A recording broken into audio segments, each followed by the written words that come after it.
Monsieur Jacques Raval.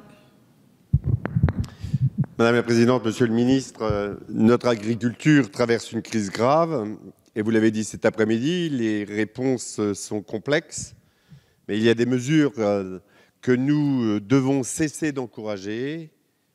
Il y a la montée en gamme de la production de la ferme France, qui inclut bien sûr le développement de l'agriculture conventionnelle, l'agroécologie, mais aussi le bio.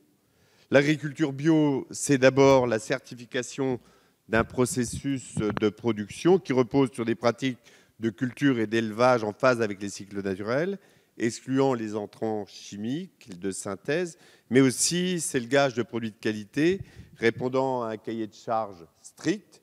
Elle répond à un besoin de qualité aujourd'hui bien ancré dans les mentalités des consommateurs.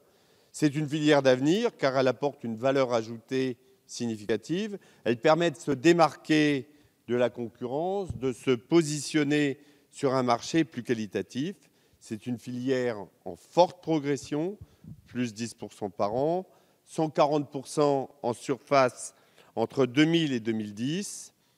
Donc nous devons nous mobiliser pour encourager ce saut qualitatif, que ce soit dans l'agriculture biologique comme dans l'agriculture traditionnelle.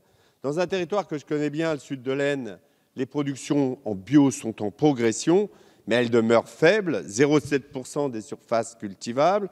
Aujourd'hui, c'est environ 300 hectares labellisés en bio et en convention, soit une vingtaine d'exploitations pour l'essentiel des exploitations viticoles. Le développement des AMAP, ces efforts donnent des résultats significatifs. Sur Château-Thierry, que ce soit dans les crèches, dans la cuisine centrale, dans les collèges, c'est près de 20% de produits bio. Mais pour aller plus loin et dans la volonté de favoriser aussi les circuits courts, nous n'opposons pas les deux processus de production. Je pense qu'ils sont complémentaires. Ce constat appelle deux questions. Comment favoriser le passage des grandes cultures vers le bio ? Quelles sont les mesures incitatives à améliorer pour répondre à cette perspective ? Comment améliorer la vérification des équivalences et l'harmonisation des normes des organismes certificateurs ? C'est une question cruciale en termes de loyauté, de concurrence et en termes de confiance des consommateurs. Merci, Monsieur Krabal. Monsieur le Ministre, s'il vous plaît, merci de bien.